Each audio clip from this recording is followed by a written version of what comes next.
Madam, तुम्ही ज्या पद्धतीने पूल बांधण्याचं समर्थन करता आहात ना, त्यावरनं मला असं वाटायला लागलंय की सोय फक्त श्रीमंतांची बघितली जाते, गरिबांना कोणी वालीच उरलेलं नाहीये. नाही, माझ्या मनात कधीच असा विचार आला नाही. तुम्ही असा विचार का करताय? नाही, बरोबर आहे मॅडम. कसं आहे, मी जनतेचा प्रतिनिधी आहे, त्यामुळे मला त्यांचीच सोय बघितली पाहिजे हो. पण तिथल्या राहणाऱ्या जनतेचं असं म्हणणं आहे की हा पूल आमच्या उरावर बांधल्यामुळे श्रीमंत त्याच्यावरनं फक्त गाड्या उडवणार आहेत आणि त्यांनी फक्त श्रीमंतांची सोय होणार आहे, त्या गरिबांचा काहीही त्यातनं फायदा होणार नाहीये. अहो, पण पूल झाल्यामुळे वाहतुकीची जी कोंडी होते ती होणार नाही. वाहनं धूर रोकायची थांबतील, त्यामुळे प्रदूषण आपोआपच कमी होईल ना. वाहनांचे होणारे कर्कश आवाज थांबतील, गोंगाट कमी होईल. मॅडम, तुम्ही म्हणताय ते मला पटतंय, पण त्याचबरोबर त्या पुलाच्या आजूबाजूला ज्या इमारती आहेत त्यात राहणाऱ्या लोकांना त्याचा किती त्रास होणार आहे याचा तुम्ही विचार केलाय का? त्यांचा उजेड आणि वारा दोन्ही गोष्टी कमी होणार आहेत. प्लस तिथनं ज्या गाड्या धावतील त्याच्या धुळीमुळे तिथल्या राहणाऱ्या लहान मुलांना आणि वयस्कांना त्याचा किती त्रास होईल. हे बघा, आपण इथे या समस्येवर मार्ग काढण्यासाठी चर्चा करतो. तुम्ही गुंता सोडवायचा सोडून एक एक नवीन अडथळे आणून गुंता वाढवताय असं नाही वाटत आहे तुम्हाला? मी त्या भागाची पूर्ण पाहणी केली. आपल्या पहिल्या भेटीमध्ये तुम्ही त्या चौकातल्या इमारतीबद्दल मला म्हणाला होता, पण ती इमारत धोकादायक म्हणून जाहीर करण्यात आली. तिथे राहणाऱ्या रहिवाशांना पर्यायी जागा देण्यात आली आहे, पण ते तिथे राहायला जात नाही. आणि हे सगळं पुलाचा प्रस्ताव येण्यापूर्वी घडलेलं आहे. हो मॅडम, त्यांना पर्यायी जागा कुठे दिल्या आहेत तुम्हाला माहिती आहे का? चारकोप आणि असेलफा अशा ठिकाणी तुम्ही तरी पर्यायी जागा दिली म्हणून राहायला जाल का? ते शक्यच नाहीये. हे म्हणजे मॅडम कसं चाललंय माहिती आहे ना, ठेविले अनंते तसं ठेविले महापालिके असं लोकांनी म्हणायचं आणि तिथे जाऊन राहायचं. याला काही अर्थच राहत नाही मॅडम. हे बघा, तुम्ही शांत व्हा प्लीज. शांतपणे चर्चा करून हा प्रश्न सुटेल असं मला तरी काही वाटत नाही, कारण आमचा आवाज सरकारपर्यंत पोहोचण्यासाठी आम्हाला एखादं उग्र आंदोलनच केलं पाहिजे आता. त्यामुळे तुम्ही तुमच्या पद्धतीने काम करत राहा आणि आम्ही आमच्या पद्धतीने जातो, ठीक आहे? हे बघा, आपण यातून एक मार्ग काढूया. मी तुमचं जे काही म्हणणं आहे ते माझ्या वरिष्ठांपर्यंत पोहोचवते. निदान तोपर्यंत तरी हे आंदोलनाचे विचार तुम्ही तुमच्यापर्यंतच ठेवाल तर बरं होईल. प्लीज, मी तशी विनंती करते तुम्हाला. मंजूर आहे? ठीक आहे मॅडम. नाही, आपण 4-5 दिवसांनी परत एकदा भेटूया. पण मॅडम, त्या दिवशी मात्र या प्रश्नाचा इस्पार नाही तर उसपार निकाल लावल्याशिवाय मी इथून जाणार नाही. काहीही केलं मी इथून जाणार नाही. ठीक आहे, मान्य. अरे भूषण, वाजलेत बघ किती. चल चल, निघायला हवं आपल्याला आता. आपल्याला कुठे जायचं? अरे, आज तू घरी जेवायला येतोयस असं मी आईला सांगितलंय, त्यामुळे आपल्याला निघायला हवं. उशीर झालाय खूप. चल. नाही अक्षताताई, मला घरीच जायला पाहिजे. घरी माझी वाट बघत असते. हो माहितीये मला. तू रोज वेळेवरच जातोस नाही का घरी जेवायला? चल, आज आमच्या घरी जेवायचं तुला. चल. अगं नाही अक्षताताई, आता मला शक्य नाही. रेवा तिकडे माझी वाट. ते काही नाही, आपण बघू नंतर. Come on, let's go. चल. तेव्हा या आकांक्षा, अनुष्का खूप काय? मी जेव. नाही, जरा थांब, थोड्या वेळाने बसूया. मी जेवतो ना. संध्याकाळी खाल्लंयस ना, आणि आता लगेच कशी रे भूक लागली तुला? काही नाही, अक्षता येईपर्यंत थांबायचे आपण. कधी येणार अक्षता मावशी? मला भूक लागली आहे सुधाई. एवढं काय भूक भूक भूक भूक करतोयस रे तू? हा, सगळ्यांनी एकदम बसायचं जेवायला ठरलंय ना आपलं. आणि तिचा फोन आला होता ना मी येते म्हणून. तिचा फोन 7:45 आला होता, आता 9 वाजले. 1/2 तास झाला. अजून थोडा वेळ वाट बघूया, नाहीतर मग तुला वाढते मी जेवायला. मी करू का फोन त्यांना? नाही, तू तर अजिबात करायचा नाहीयेस फोन. का? अक्षता मॅडमची तशी ऑर्डर आहे, तू ऑफिसमध्ये फोन करायचा नाहीस. का वगैरे ते त्या आल्यावर त्यांना विचार. मग काही करायचंय का? काही करायचं नाही ग, तू बस. आपण गप्पा मारूया जरा. सगळं तयार आहे. ही लोक आली ना की आपण गरम करूया जेवण. बस. बघ आले वाटतं. आले का? हो. चला आपण आता तयारी करूया जेवायची. या नगरसेवक साहेब या. ऑफिस नाहीये, हे घर आहे. शांत व्हा आता. हे बरं आहे, ऑफिसमध्ये कचा तिथे माझ्याशी भांडायचं आणि जबरदस्ती घरी जेवायला घेऊन यायचं. आणि काय तू इथे काय करतेस? मी केव्हापासून घरी फोन लावतोय, कोणी उचलत नाही, नुसती बेल वाजतेय. अक्षताताईंनी दुपारीच फोन करून मला सांगितलं होतं. वा, म्हणजे आधीच ठरलं होतं सगळं तुमचा प्लॅन? येस. अगं, मन्ना काका नाही आला? नाही, ते नाही म्हणाले. बर अगं वाढ वाढ जेवायला वाढ, याला भयंकर भूक लागलेली असणार आहे. हे भूषण दादाच्या आधी मला भूक लागली, मला जेवायला वाढ. ओरे तुला लागलेली भूक वेगळी, याला भांडून भांडून भूक लागलेली आहे. तेव्हा तुझा नवरा ना नगरसेवक नाही वकील व्हायला पाहिजे होता. सॉलिड आर्ग्युमेंट करतो माहितीये, बाप रे. हो म्हणजे ऑफिस मध्ये तुमची खडाजंगी झालेली दिसतीये. हो, त्या पुलाच्या प्रश्नावरून आज भूषणने मला जवळपास धमकी दिलेली आहे. बापरे. धमकी? कशाबद्दल आणि कसली? या प्रश्नावर जर योग्य तो उपाय शोधून काढला नाही तर आम्हाला उग्र आंदोलन छेडण्याशिवाय पर्याय राहणार नाहीये. अगो बाई. काय चाललंय काय? मला जेवायला बोलवलंय का माझी चेष्टा मस्करी करायला? नाही असं असेल तर मी निघतोच ना सरळ. कशाला थांबू मी? तुम्हीच जेवत बसाय. काय चिडतोस एवढा? हा? अरे तुमची चेष्टा नाही करणार तर कुणाची करणार आता? बस बस बस, आईस्क्रीम पण मागवलंय, थंड वाटेल तुला. काय मॅडम तुम्ही? जेवायला वाढ वाढ लवकर वाढ. जेवल्याशिवाय काय ह्याचा राग शांत होणार नाहीये. भूषण दादा कशावरून झालं एवढं? काय नाही रे, तेच आपलं रेग्युलर. तू एक काम कर ना, एक ग्लासभर पाणी आण ना मला प्यायला. ग्लासभर कशाला? हवं तर बादलीवर आणतो, डोक्यावर ओत, थंड वाटेल तुला. तनू आणतो मी. तुला काय झालं असायला? हा, जा मदत कर जा सुधा मॅडम ना, जा. हसती येते माझ्याकडे. शे ना दिवसच सगळा कचाकचित केला, वैताग आलाय मला. भूषण चल रे बाबा, भूक लागली असेल ना. हा आलो आलो.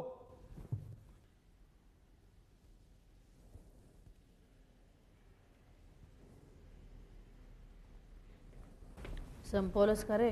हो. काय संपवलंस का? ग थोडस आईस्क्रीम उरलं होतं, म्हणलं संपवून टाक आता. मी आहे आत. हो. अगं मग भूषणला द्यायचं ना, त्याचा राग जरा शांत झाला असता. हे पण असाची आपण फारच चेष्टा मस्करी केली हो. मला तर वाटलं खरोखरच चिडून निघून जातो की काय. चलताय ग, मजा आली ना आज. हो. हे आता थोडा वेळ बातम्या बघूया, नंतर झोपायला जाऊया. उद्या पुष्कळ काम आहेत. चालेल. जरा आवाज वाढवशील तर मला नीट ऐकायला येईल ग. हो. ती बारीक ठेवतेस. काल रात्री धुळ्याच्या तुरुंगातून पळून जाण्याचा 2 कैद्यांनी केलेला प्रयत्न तुरुंगाच्या सुरक्षा अधिकाऱ्यांच्या दक्षतेमुळे फसला. तुरुंगाची भिंत चढून पलायन करणाऱ्या या दोन्ही कैद्यांना सुरक्षा रक्षकांनी शरण येण्याचं आवाहन करूनही त्यांनी ते न मानल्यामुळे त्यांच्यावर गोळीबार करावा लागला. दोन्ही कैदी या गोळीबारात ठार झाल्याचं घोषित करण्यात आलेलं आहे. त्यापैकी शिवा नाडगोडा हा कैदी जन्मठेपेची सजा भोगत होता, तर सदानंद नाईक हा कैदी फसवणुकीच्या आरोपाखाली 4 वर्षाची कैद भोगत होता. याविषयी अधिक माहिती देताना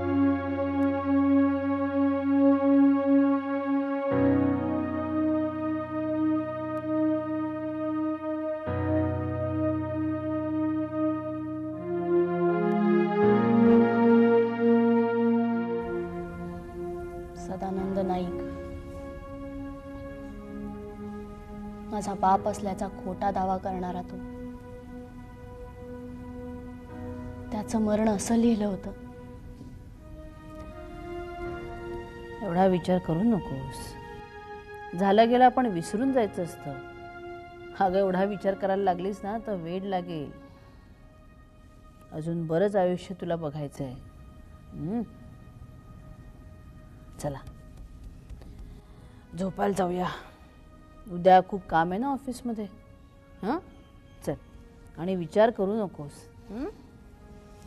चल.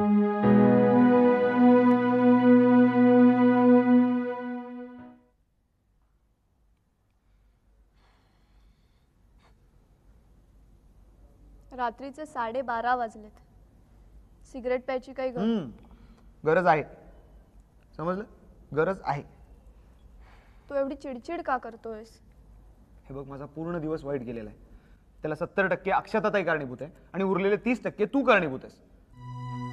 त्यामुळे मला काही प्रश्न विचारू नकोस आणि चुपचाप झोप. भूषण, बोला. अगं बोल ना, बोल ना. तू माझ्यावर का चिडतोयस? ए बघ प्लीज, रडू वगैरे नकोस तू. हा, त्या आबाला कळलं ना तो घर डोक्यावर घेईल आणि पहाटेपर्यंत मला काहीतरी ऐकवत बसेल. पण मग तू एवढी चिडचिड का करतोयस?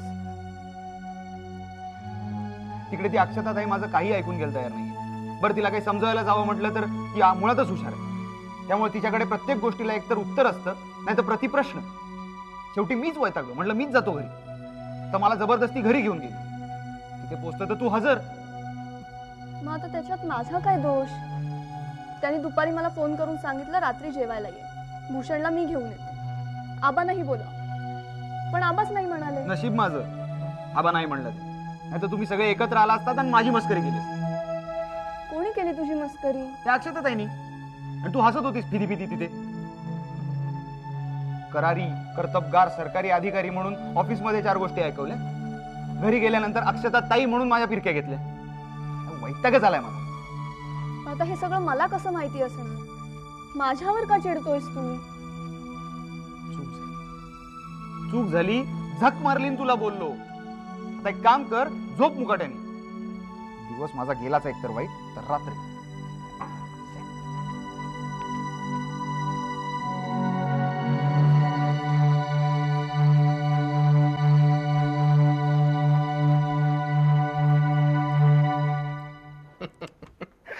काखेत कळसा आणि गावाला वळसा असं झालं ना मॅडम? म्हणजे मी नाही समजले. काय आहे, अनिशा इंडस्ट्रीजची फाईल मी कुठे आहे याची सगळीकडे नीट चौकशी करत होतो. सगळीकडे पाहिलं तर तेव्हा असं कळलं की नुकत्याच मुंबईमध्ये बदली होऊन आलेल्या तुमच्या लहान बहिणीकडे, जोशी मॅडमकडे ती फाईल आहे. अरे मग ही तर चांगली न्यूज आहे आपल्याकरता. म्हणजे काम एका फोनवर होऊ शकतं. फक्त आता तुम्हाला एकच काम करायचंय. ती फाईल अक्षताच्या टेबलवर गेलीये का एवढं कन्फर्म करायचंय. आणि जर ती फाईल तिच्या टेबलवर गेली नसेल तर ती लवकरात लवकर तिथे कशी जाईल ह्याची सोय करायची आहे. ओके? हां, एकदा का आपल्याला कळलं की ती फाईल अक्षताकडे आहे म्हटल्यावर मी ताबडतोब फोन करून काम पण करून घेईन. मला काय वाटतं सांगू मॅडम? सांगा. काय, आपल्या या प्रोजेक्टवर निर्णय जरी तुमची बहीण घेणार असली, म्हणजे परमिशनच्या सगळ्या सह्या जरी त्यांच्या असल्या, तरी मला असं वाटतं तुम्ही त्यांना फोन करू नये. का? असं का सांगता तुम्ही? काय मॅडम, त्यांनी सही करण्यापूर्वी ही फाईल अजून 4 ठिकाणी फिरते. अजून 4 लोक त्याच्यावरती रिमार्क्स देतात आणि त्या रिमार्कवर वरिष्ठ सही करायची की नाही ते ठरवतात. मॅडम आता काय आहे, मॅडमच्या बहिणीची फाईल असं म्हणल्यानंतर बाकीचे सगळेजण त्याच्याकडे जरा नाकं मुरडूनच पाहणार ना. पण हे असं होण्याचं कारण? कारण त्यावर चांगलेच रिमार्क्स द्यायला लागणार. शिवाय ही फाईल झटपट वर सरकवायला लागणार. आणि हे सगळं केलं तर मग बाकीच्यांचा त्यात फायदा काय ना? शून्य. ओके. म्हणजे मॅडमच्या बहिणीच्या फायलीमधनं प्राप्ती काहीही नाही. नाही चुकीचा रिमार्क मारून चालणार. राईट? करेक्ट. मग काय होतं की फाईल दाबून ठेवा, शक्य तितका उशीर करा, अगदी नाईलाज झाला तरच मग काम पुढे न्या, अशा सगळ्या गोष्टी सुरू होतात. ठीक आहे, मी नाही करणार फोन. हे मॅटर तुम्ही तुमच्या पद्धतीने हँडल करा. ओके? Thank you very much. तुम्ही काळजी करू नका मॅडम, मी आता माझ्या पद्धतीने कामाला लागतोच. शुअर.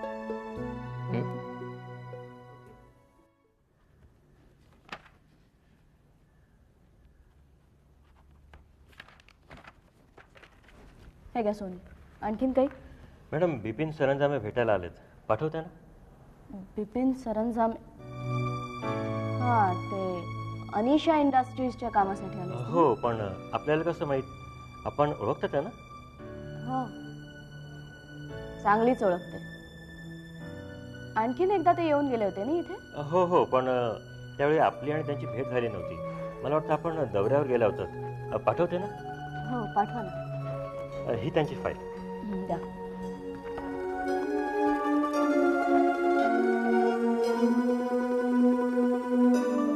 Good morning madam. बोला सरंजामे, काही विशेष? आपल्या अनिशा इंडस्ट्रीजच्या? हो हो, त्याचे मी संबंधित अधिकाऱ्यांकडून रिपोर्ट्स मागवलेले आहेत. रिपोर्ट्स आल्यावर मी काय तो निर्णय घेईन. ओके? ठीक आहे. मॅडम, मला त्या 2 अधिकाऱ्यांची नावं तुम्ही सांगू शकाल? ते मी तुम्हाला सांगणार नाही सरंजामे. मॅडम, अहो इतकं स्ट्रिक्ट होऊ नका. सरंजामे, तुम्हाला त्या अधिकाऱ्यांची नावं कशासाठी हवी आहेत हे मला कळते, आणि मला त्यांचे रिपोर्ट्स हवे आहेत, तुमचे रिपोर्ट्स नको आहेत. समजलं? काय मॅडम, हे असं वागायला मलाही आवडलं असतं खरंच, पण मला नाही वागता येत ना असं. काय काही कॉम्प्रोमाइजेस केल्याशिवाय काही सेटलमेंट होतच नाहीत ना, कामं होतच नाहीत. अच्छा, मग तुमचे रिपोर्ट्स म्हणजे तुम्हाला हवे तसे रिपोर्ट्स माझ्या टेबलावर आले आणि मी सहीच केली नाही तर तुम्ही मला सुद्धा सेटल कराल का? सरंजामे, निशांतच्या केसमध्ये सेटलमेंटवरून तुम्ही बरीच बोलणी खाल्लेली आहेत ना, तरी तुम्ही तेच बोलताय? मॅडम, हा माझा व्यवसाय आहे आणि काय 99% जग ह्याच गोष्टींवर चालतंय, तुम्ही मान्य कराल नाही का? पण अक्षता जोशीला हे चालत नाही हे ध्यानात ठेवा. आणि पुन्हा जर तुम्ही मला भेटायला आलात तर अनिशा इंडस्ट्रीजची फाईल मी कधीही क्लिअर करणार नाही. Do you understand that? या देन ओके, येतो मी. हो, प्लीज.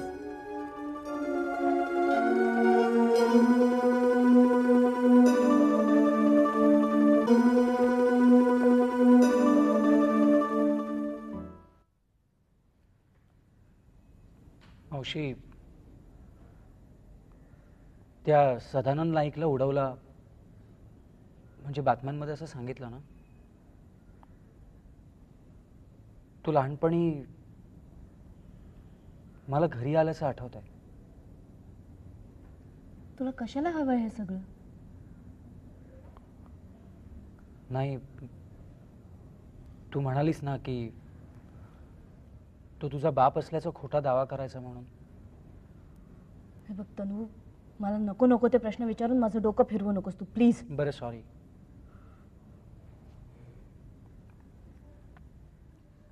त्या दरम्यानच आजू खूप दारू प्यायला लागला होता ना. तनू, तुला कोणी सांगितलं हे सगळं? नाही, सांगितलं नाही, मी लहानपणी ऐकल्याचं अंधुकशा आठवत आहे मला. या असल्या आठवणींवर विश्वास नसतो ठेवायचा आपण.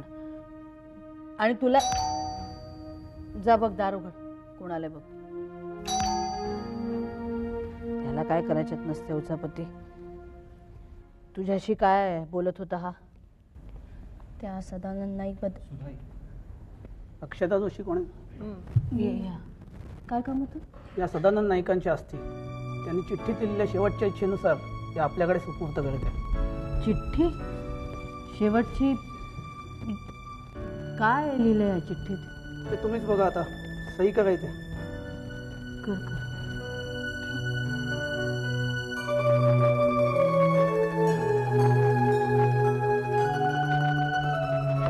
वाच, काय लिहिलंय? पळून जाताना माझ्या जीवाचं काही बरं वाईट झाल्यास माझ्या अस्थी कुमारी अक्षता जोशी हिच्याकडे पोचवाव्या ही माझी अंतिम इच्छा आहे. अगं हे सगळं